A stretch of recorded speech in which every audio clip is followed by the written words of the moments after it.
Salut à tous, aujourd'hui je reçois pour notre 6e épisode de Monte le volume d'achat Annelise Munier d'Ariès Intérim.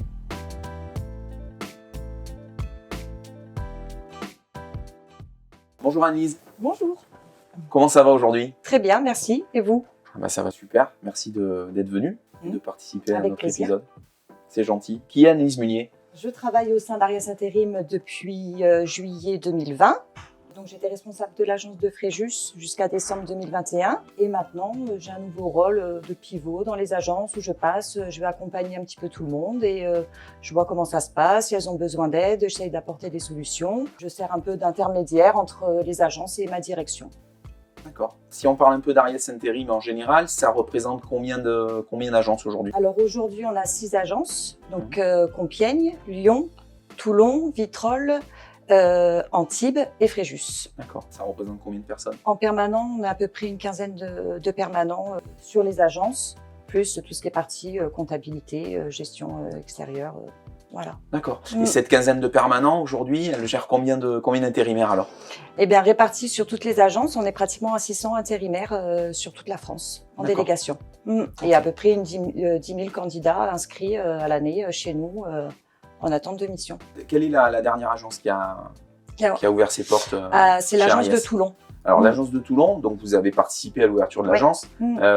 Quel a été votre rôle? Alors, ça commence par le recrutement. Ouais. Donc du coup, là, c'était déjà du personnel qui était en poste sur une autre agence qu'on a dû, entre guillemets, muter sur l'agence de Toulon.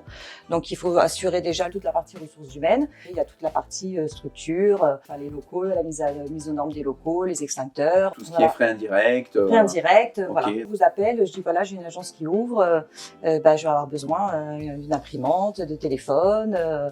Et de fournitures de bureau et après tout s'enclenche assez facilement et assez naturellement pour que l'agence soit prête au moment de son ouverture. Est-ce qu'il y a un poste de dépense où Optime a vraiment changé quelque chose et vous apporte du soutien? Vous pensez à quelque chose? La particularité d'avoir des agences qui sont spécialisées que dans le BTP, certains intérimaires ils sont véhiculés, donc du coup pour nous c'est plus pratique de passer par Optime qui a des accords avec certains loueurs et que nous on n'est plus qu'à contrôler la facturation, contrôler que tout va bien, et comme c'est quand même une grosse dépense pour nous, c'est vrai que c'est assez avantageux d'avoir des tarifs en passant par Optime, optimisé.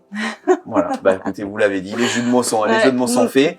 Pour finir, une anecdote sur ce qui vous est arrivé quelque chose dernièrement, où vous avez eu besoin de nous peut-être et où ça a été, vous avez senti que c'était simple et efficace. C'est vrai que j'avais pas le temps forcément de chercher un nouveau fournisseur, d'appeler à droite et à gauche et de faire des demandes de devis. Donc du coup, je me suis connectée directement sur Optime, la plateforme achat. Et donc du coup, j'ai rendez-vous la semaine prochaine avec Maxime de Fiducial pour voir les tarifs et pour mettre en place et que ce soit simple pour tout le monde et adapté à notre situation, aux agences, qu'il y ait un contrôle dans les agences. Donc on pourra bloquer les commandes et que tout se passe bien. Donc, et que, voilà. Non, c'est très bien. Satisfaite très du bien. service. Ouais, exactement. Okay. Parfait. Annelise, merci d'avoir participé, d'être venue ce matin dans les studios Optime pour cette interview et ce 6e épisode de Monte le volume d'achat. Puis encore une fois, je vous souhaite une belle journée. Merci. Et à très bientôt. Avec plaisir. Et au fait, Ariès recrute.